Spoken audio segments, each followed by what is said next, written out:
Hello and welcome back to the Market Maker podcast. And today I am joined by the economics storyteller, Joe Little, the global chief strategist at HSBC Asset Management.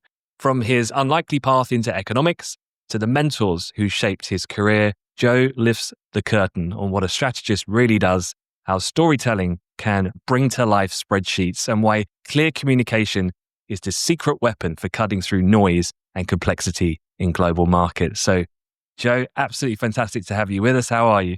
Thanks a lot, Anthony, for having me on. Great to see you. Yeah, very well, thanks. Hope you're doing okay too.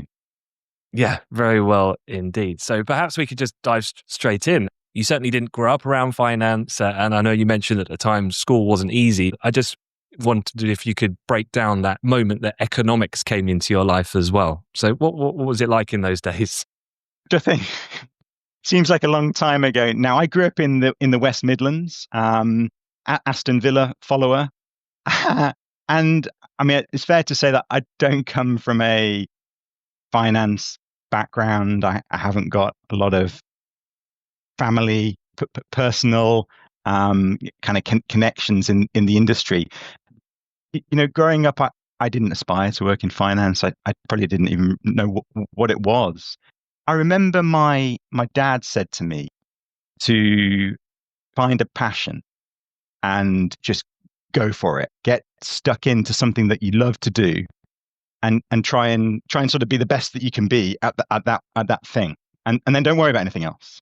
And that's always stuck with me. It sounds like it might be from the inside of a prawn cracker, but it's always stuck with me as a nugget of wisdom.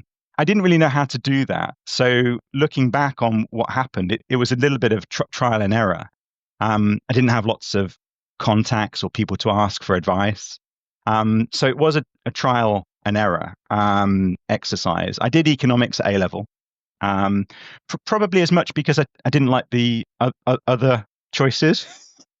Rather than actually knowing what it was all maybe a little bit random. But I was interested in politics. I was interested in current affairs. I was decent at maths, not the best. And I was decent at sort of humanities and could write a little bit. But again, not the best. So I sort of had this sense that economics might blend some of those skills. The jack of all trades, master of none kind of idea. And it sort of snowballed from there. So it was a little bit of a random choice. And then I just loved it. And then, as you say, I went to Bristol to do economics. I started reading more and more. Economist magazine, everybody always says that's a good place to start. For sure it is. Things like Paul Krugman's Peddling Prosperity in his New York Times articles. In the UK, Will Hutton in The Guardian, or Koletsky, who was writing at the time in the White Times. These guys were sort of, and Martin Wolf too, of course, in the FT. These guys were sort of like rock star economists. And I like the idea of being a city economist. That seemed, you know, a good objective. I wanted to be in the know. And then, you know, through the studies, you kind of encounter all of these historic characters who've had great ideas. Ideas have changed the world, shaped the world. Keynes or Marshall, someone like Herbert Simon. Lots of different sort of characters that you see in the history of economics. So maybe I had some idea that I could change the world as well. I don't know. Initially, I was thinking I'd go down the public policy route. Politics, public policy. That was a really interesting area for me. I did some internships in that area. I think I kind of realized quite quickly I wasn't smart enough to really make a big go of that. And the academic option wasn't really a choice because my maths wasn't good enough. So then it was sort of scratching around what to do with this passion. And I came across, again, it was books. Reading. I love reading. Things like Market Wizards, Liar's Poker, Barbarians at the Gate. I came across some of these kind of finance classics, modern finance classics, classics in a literature sense.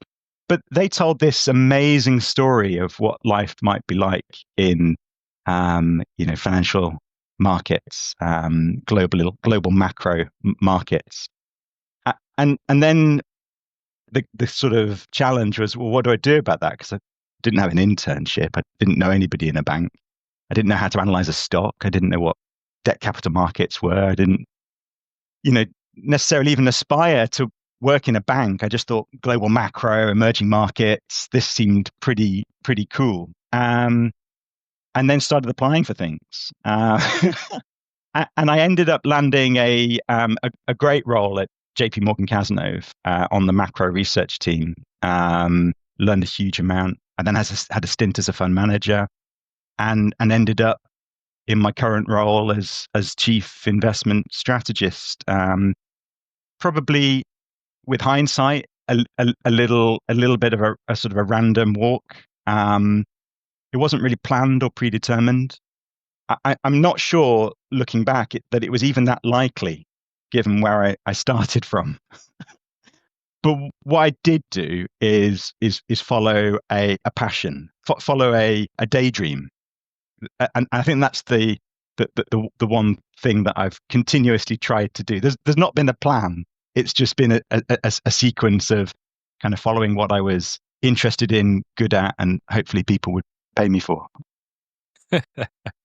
And I remember you were saying, so when that early part, I'm assuming this would have been at JP Morgan Cazenove, which was the importance of having brilliant early managers to help give you perhaps some feedback, some guidance, some direction. So what was that? What were those relationships like, and what made them impactful, and what should young people look for when trying to find these types of people? Yeah, I think that's so important, Anthony. And it probably gets overlooked because everybody is thinking about, the role, business card, the status. We're all human. I'm not criticizing that. We're all human. That sense of self, sense of ego. It's important to everybody. But my take is that a good line manager is just as important, maybe even more important than the role. And I think early on, it's critical. You learn how to behave, you learn how to act, you learn how to think. Humans mimic each other. You want good role models to copy from. Even now, I want to work with smart people who are smarter than me, good people who are inquisitive, because that's what keeps it going. But yeah, you're right. My first boss at JP Morgan Cazenove he was just a complete polymath. He had this ability to bring in different themes from different ideas. He'd be looking at the US Geological Survey data to kind of tell a story around minerals. It was the China commodity boom at the time. He'd be thinking about, some crazy chart. He'd be ripping up the format on the bank's research notes to make an exciting point. He'd have a way with words, so a way to communicate. He'd be reading widely, psychology, philosophy, quoting different analysts and experts. And, he was super smart and charismatic. I think maybe the ultimate chief economist. So he really inspired me and taught me how to do research. And we had a trade, of course. I would work at weekends and Christmas. I could do enough econometrics to make myself useful. I could do the data and charts and sort of grunt work for him. But it bought me a ringside seat. It bought me a seat at the table to watch him and copy him and learn from somebody who I perceived as being the ultimate sell-side economist.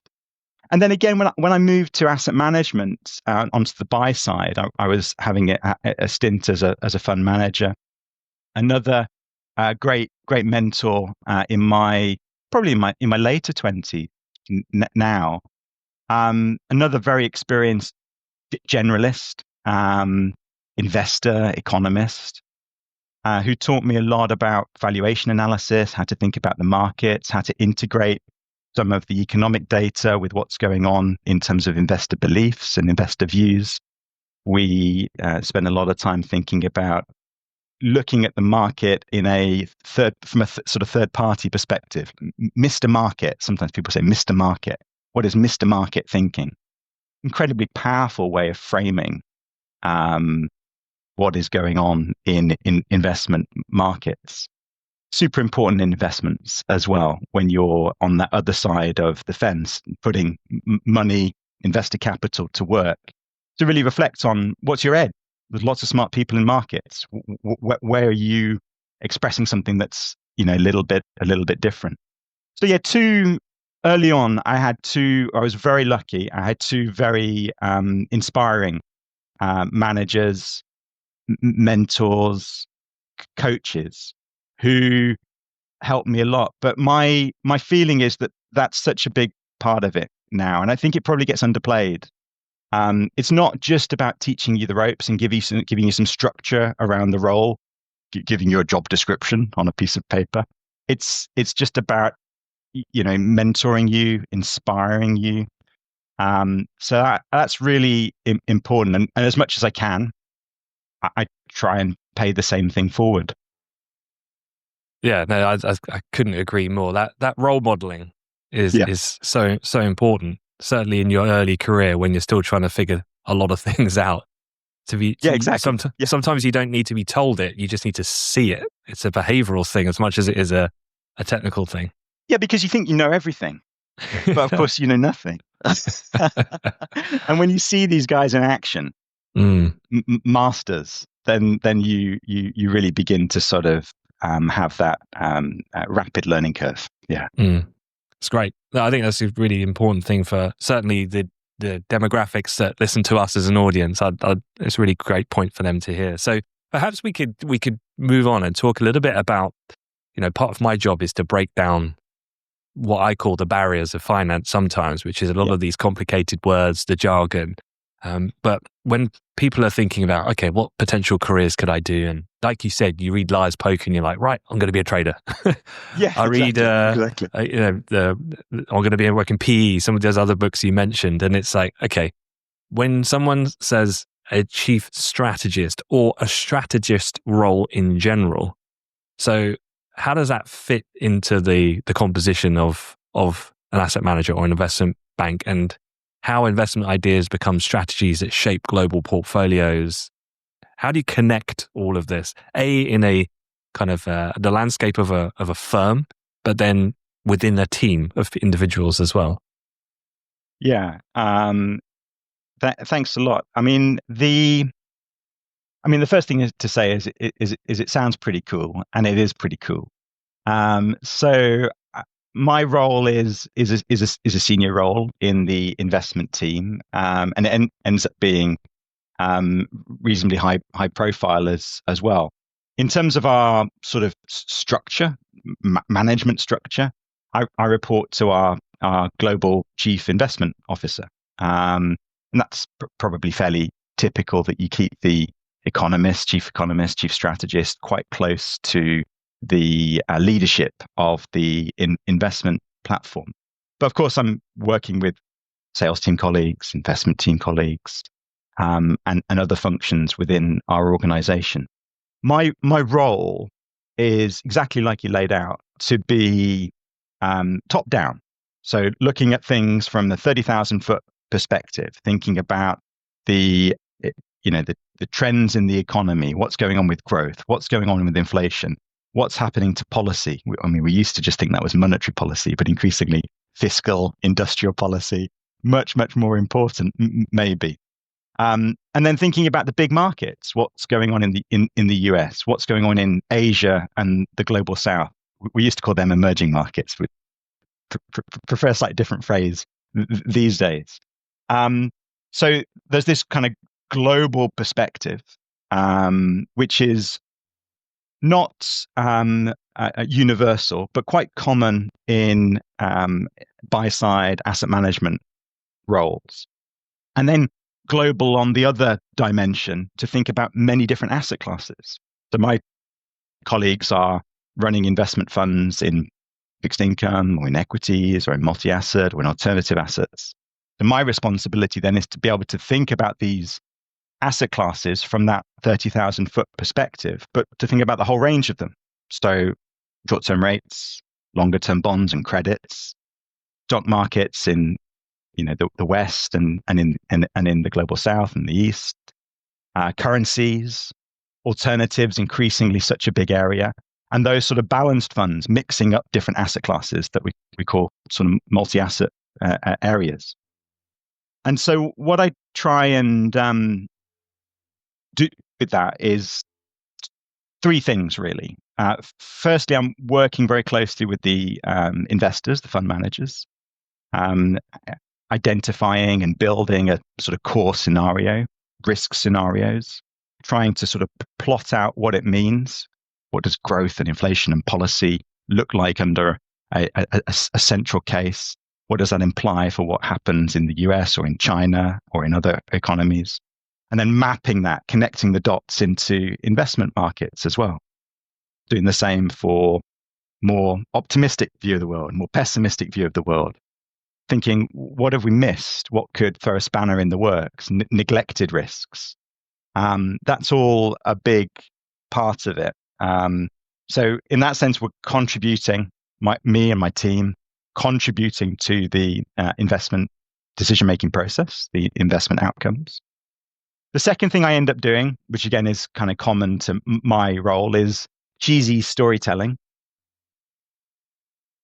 And great fun things like joining you on the podcast today. I mean, I spend a lot of time on the road, meeting clients, meeting prospects, talking to investors, other stakeholders within the context of the sort of HSBC big group, speaking at conferences, doing podcasts or TV or that sort of thing. And what I'm doing there is representing the views of the investment team, sharing our ideas, research, sharing our house view. We have a house view approach.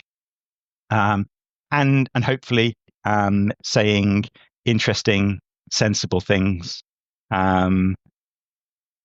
broadcasting a killer charts on LinkedIn or whatever it might be. And because of the amazing footprint of HSBC, I end up traveling a lot around the world to some amazing places to meet some incredible investors with very great influence and sort of outstanding track records. Last week I was in India, for example. And then the final piece, the third piece, is that I don't do all this on my own. It takes a village. So I have a great team of economists, strategists, quants who help me, and I have the great honor, pleasure of sort of coaching, managing, looking after them, mentoring, other sort of leadership responsibilities as well within my role. So there's lots of different elements there. Some a bit more research focused, a little bit more analytical, some a bit more sort of extrovert storytelling, and then the idea of sort of looking after, mentoring, coaching is a big part as well of what I end up doing. Hopefully I don't know why, but in my head, I'm forming like this a stage with a band, and your quant was on drums, you got your chartist on the bass, and then you're effectively a front man. Well, why not? I mean, why? We've often told the story about it in terms of cricketing fielding positions or a football formation. Look, when you're building a team, don't want identikit people with the same skills. That doesn't help you achieve the goal. It doesn't help you act like a high performance team. You want different skills, different perspectives. You want an argument and a healthy discussion. And so, like you say, we recognize that there are specialty skills, specialist skills that we need in our in our group. I mean, that's true for my team and my silo or block of work, but it's true in investment management, asset management generally, and probably true in many walks of life. Having that diversity of skill set and ability, cognitive diversity, critical to enable us to make high quality decisions on a sustained basis.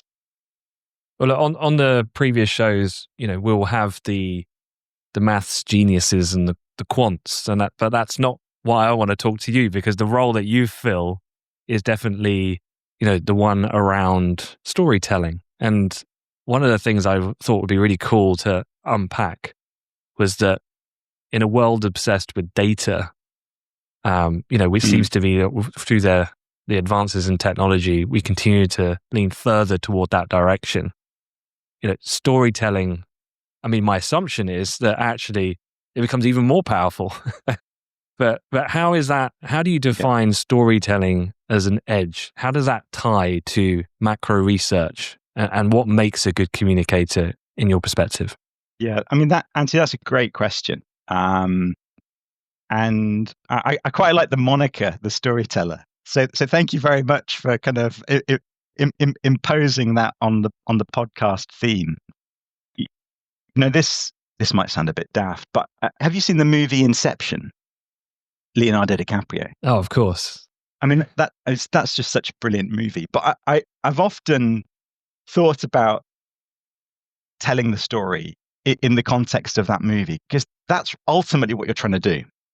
You're trying to land an idea, a theme, a way of thinking about the world, a particular anecdote or chart or a trade idea, market insight. You're trying to land that in somebody's mind, someone's subconscious. So, that thinking about that idea of inception, I think is helpful. And of course, it elevates the importance of the story compared to number crunching, spreadsheets, all the other elements. That's not to say that they're not important. You have to do the work first. You have to do the work first. So, we like to think about research as being a sort of an iceberg. You only ever see the tip of the iceberg, but there's a huge amount of work that's going on underneath the surface in terms of developing ideas and insights. So you have to do the work first, and that's a lot. But my approach is that that's maybe a little over halfway. And what makes good analysis great is then how you tell the story, the art of telling the story. How do you want to land that message? The inception sort of thing. So if you think, I mean, a lot of my work is spent doing interesting visuals or writing or speaking at investor events or meeting with investors. So, the question I would always ask is, what message do I want to leave the audience with? What conclusion do I want to leave the reader with? What do you want them to remember? And then this is the sort of the art of storytelling. It's definitely not telling people everything that you know with a 100-page slide pack. People do that. So I think you've got to want to tell the story, and curating, knowing what to leave out, is a really kind of critical first part to that art of storytelling. And particularly for analytical people, you've got to fight that natural urge to show them everything you know. So I sometimes say to my colleagues and others that we want to simplify as much as possible without crossing that line into being simplistic. And that's really the sort of the first idea. I think the second thing is that, stories are not about data and spreadsheets and charts. Stories have emotional content. They have a beginning, a middle, and an end. So you need a structure. But stories make you feel something. So I think, you need plots, you need characters, you need humor. My colleagues tell me I have the world's worst selection of dad jokes. But what you've got to remember is the bar for humor at polite business conferences is incredibly low. So but you have to make the audience or the round table or the reader, you have to make them feel something. You have to try and make a connection in order to make your message memorable and then for it to land, for it to achieve that inception event. So I think there's a really big place for humor, anecdotes, like the pacing of the story. And we think really hard about all of that emotional content part of it as well. And the third thing I say is you have to know the audience. You have to kind of tailor the message to make it stick with the audience. We have a engagement with a whole range of different clients. As I mentioned, a lot of my role is talking with my colleagues, the investment team, the fund management team.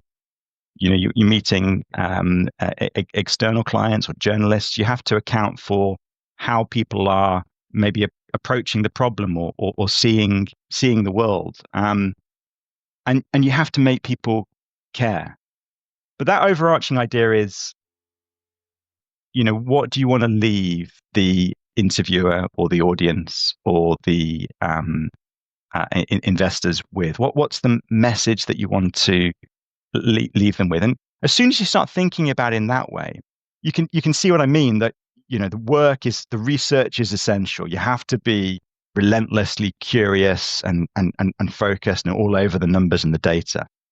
But that's not it.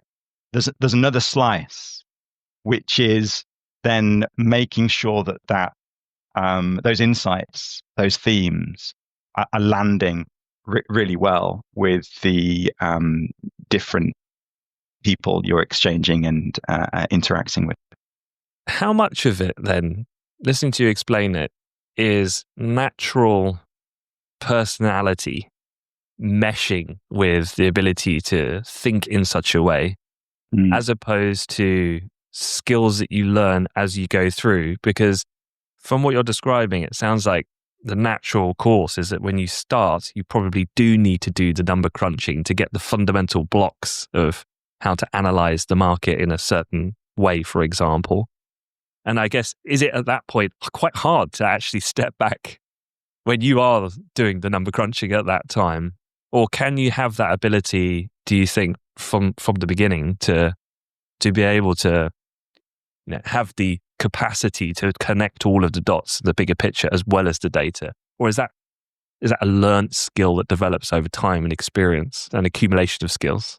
Yeah, I mean, it's probably different for different people. In my experience, I mean, I was always fascinated by the stories and the psychodrama. Hayek versus Keynes, who would win? Dun, dun, dun. So I guess I've come into thinking about macro, thinking about markets with that emphasis on personality, stories, and plot lines.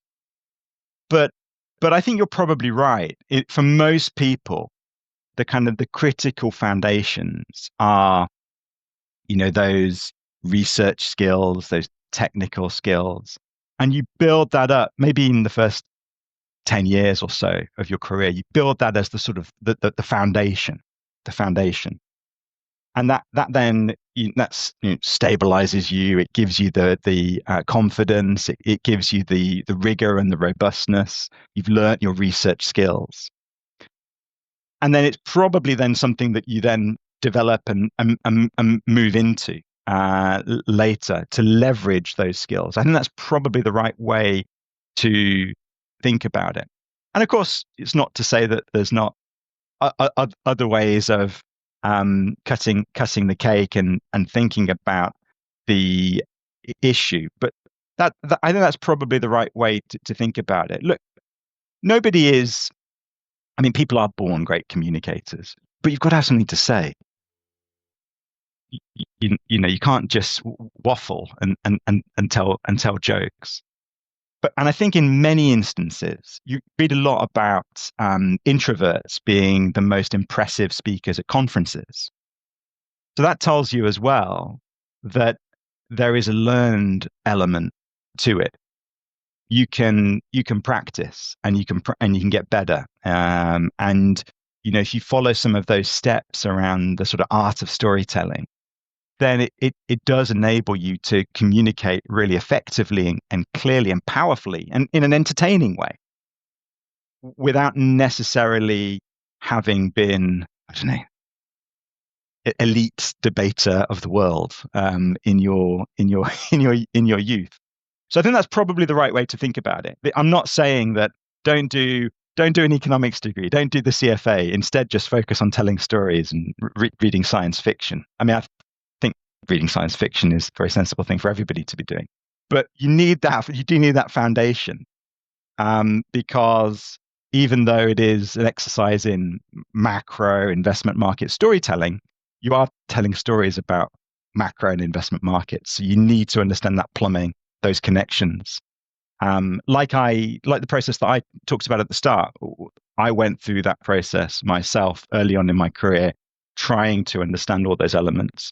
And that's the foundation. Yeah, and you mentioned there science fiction, and you've mentioned throughout actually your appetite for consuming books and reading. And so I just wondered, is there any other practical tips now that you do this? Like you say, you're almost a performer in a way. You go on Bloomberg TV, CNBC, you go on big conferences. Is there some practical tips on managing that stress of the point of delivery, the performance aspect?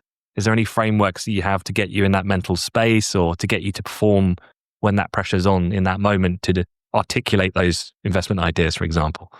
Yeah, but performer is very generous. I mean, a synonym is clown. I've called you. I've gone from rock band to now performer. So yeah, I think there is a performative aspect to all of this now. I mean, you're in a conference making a keynote speech, something that I would regularly do. There's 750 people in the room. I mean, it is a performance. Sometimes the stage is massive. It's not like Bruce Springsteen, but there's an element of it in a very, very small way.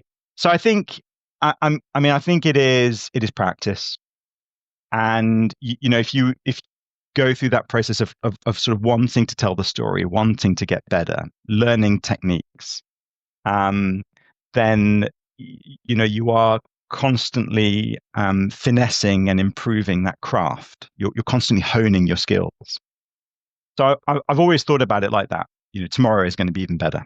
Tomorrow is going to be even better. That's that sort of relentless curiosity, which I think you need in all different roles in investing, financial services, financial markets. So I think practice and sort of wanting to improve is a big part of it.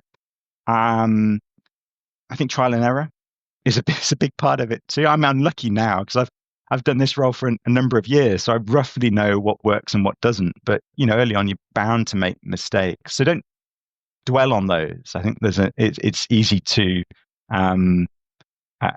maybe get a little bit upset or even disillusioned by things that don't work. But the whole point of experiments is that some work and some fail. So you never know if you don't give it a go and give it a try. And it's that process, I think, Anthony, around just being relentless, keeping going. Yeah, and following a passion for something. Yeah, that performance aspect. I know that whenever I've done big talks, stuff like that, it's almost like with some of the, for example, like a joke in the midst of some technical knowledge you're trying to transfer, you've kind of tried it a few times. It's almost like the Fringe Festival. So before you sell out the O2, you need to go and do some small pub back work on your sketch in order to see what works, what doesn't. Yeah. And then actually you tend to have these go-tos that tends to land. But my question then was, given that HSBC has such an international spread in terms of the difference then in culture and how you learn to identify and deliver what is fundamentally kind of the same message, but reshaped or calibrated for a different audience? Because you mentioned that audience aspect is key for it to land in the right way. How do you tackle that? Like working across cultures when clients are going to be quite different in that way? Yeah, so clients are different in terms of their interest and focus, depending on where they are in the world. Some are more interested in domestic assets. Some are more global in their mindset. Some are, coming at it with different questions and ideas. So you have to tailor your message to the audience you're speaking with. Some of it is sort of obvious, right? If I'm traveling in Asia, if I'm going to meet investors in India, I clearly need to be prepared for some questions on how are global investors seeing India? How are global investors seeing the Reserve Bank of India? Why is the rupee weakening when all other emerging market currencies are strengthening? Those sort of questions are sort of obviously going to come up. So there's a little bit of tailoring the story and the version of the investment outlook that I might deliver. But as much as anything, what you want to do is make sure that the message is at the right level for different investors as well. That really helps land the message. It's this inception idea again. So what we always try and do is have content and materials that can scale. So slides and visuals that are kind of clear and powerful and punchy. My colleagues talk about killer charts. This is what we're searching for. We're searching for a killer chart. The best way of visualizing a particular theme or idea in a powerful way, maybe one that people haven't seen before, for it to be provocative, but not in a simplistic, obvious, boring way. And if you get that right, then what it enables you to do is read the room, and then you can leverage that content to either go into the weeds, talk about the very detail of particular topic, or focus on the kind of the key punchy headlines. And the sort of social media LinkedIn version is even more superficial and sort of high level than that, but it still enables us to try to get some of our messages across. But you're absolutely right. Traveling around the world, you are aware of different approaches, different themes, different interests, different cultures, different ways of doing business. And sometimes we even have to do the investment outlook in different languages. My Spanish I'm learning Spanish. I'm improving, but I did do part of our investment outlook in Mexico, in Ciudad de Mexico, in Spanish, which was great fun to try. And that makes a difference to how people see what you're doing and how people feel about your take on the world. So I think it's as much as anything, it's about being conscious of that and then trying to enhance what you're doing in order to bring it to people in a more digestible, clear, relevant, powerful way. I just wanted to ask then, because the kind of segue from here is you're doing a lot of travel, and travel, I guess, in a sense of it's quite hard to just jet into India, do a conference and come back. I'm assuming you have to stay, and there's not just a keynote speech. You're probably there for purpose to meet clients and do a bit of a local tour and so on. Yeah.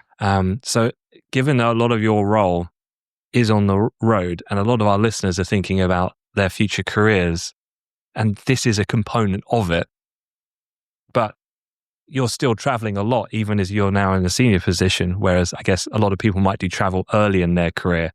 Just wondered, how do you balance that that kind of commitment to be the best you can be at your job, but also you have a personal life to also manage at the same time.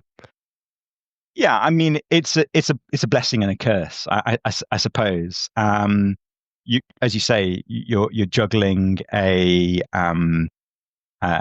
personal commitments, family commitments, but my role is it's important to be visible in many interactions. You need to be there. You can do a lot on Zoom, of course. That's an incredibly sort of powerful breakthrough tool in terms of us, in terms of enabling me to be with investors more regularly in a in a good format. But nothing beats being with people, meeting investors, meeting analysts, meeting policy specialists. So yeah, it's always a case of trade-offs. I mean, I should say it's not just in my circumstances, not just me. I've got a good team who help me. I've got a number of colleagues in our senior investment team group who would back me up, help me out. And so that's an important part of it. But yeah, I mean, we are a global asset manager. And with that comes an important requirement to travel, to be there with investors around the world. There's not really a getting away from that. You just have to do your best. You just have to do your best. And try and deal with the jet lag in the best possible way that you can. Drink plenty of water. Yeah, I don't know if you've had this one yet, but a friend of mine had to go to New York, fly back on Friday, and then fly to India on Sunday night.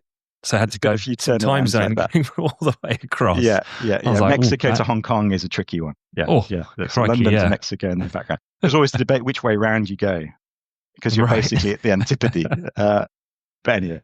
Yeah, so I mean that's occupational hazard, Anthony. I think that's the way to think about it. But it's a team sport, and I'm lucky enough to have a number of colleagues in different parts of the world who can help, and also a good team who can back me up, and some of my global colleagues who also can help me. And that's a real gift.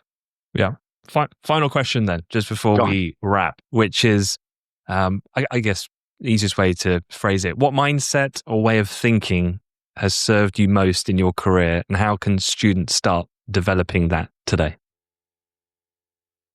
Yeah, that's a great question. I mean, I think there's a tendency in a research role to think the game is trying to outsmart everybody else, and that it's all about IQ. I'm not sure about that. I think the key skill to incubate and develop is curiosity, and a sort of like a relentless curiosity as well. So I don't know, maybe we say like it's a marathon, it's not a sprint. Or maybe you want to think about it like Warren Buffett talking about compounding, compound it. So it's a case of just keeping at it. I think that's the key thing. You would be amazed how continuous effort ultimately pays off in some of these roles. But it is a case that just keeping at something. I think that's the critical thing. I mean, there's no getting around the fact that there are some technical skills, some technical foundations that you need to build in. So it obviously helps if you're kind of interested and curious in these areas. But I think a process of keeping at something is just the critical thing, and it seems to me to be what sets apart the people who are really doing well from others in terms of what I've seen. So it goes back to that rather hackneyed piece of advice that my dad gave me when I was younger. What came out of the prawn cracker? If you can find an area of investment markets, financial markets, which can be your sort of passion project, then that you're onto something really special then. I mean, I think the advice works just generally in life, but particularly thinking it in a markets context for maybe the listeners thinking about that. If you can find that area, then you're on to winning, because instantly, then you never work a day, right? It's all fun, not quite. You're willing to put the extra yards in. You're willing to go through that process of then setting yourself up and putting yourself in a position where you can compound up, and you have that natural kind of relentless interest, which can sort of set you apart from many others. In some cases, people who are maybe a lot smarter than you. That was certainly my experience. So I think that's the key thing. Now, whether or not you can kind of coach yourself into that mindset would require an awful lot of self-discipline. I think the more honest way of doing it is just finding a passion and a purpose, and know that there's no wrong answers there. That's a very personal thing. Yeah, no, as you explained it, I think it makes total sense in that the passion then ignites the next step, which drives your curiosity, which brings the energy and the commitment to want to do more, and the desire to improve, and the thirst and hunger for more knowledge and so on. So yeah, brilliant. Exactly. Yeah. Thanks a lot. Great finish. And we had a prawn cracker for starters and desserts. So we're all good. Joe, absolute pleasure. Thank you so much for giving up your time. As we've just heard, I know you're incredibly busy. So to grab you for 45 minutes has been fantastic. Thank you very much. Great pleasure. Thanks a lot for having me on the show.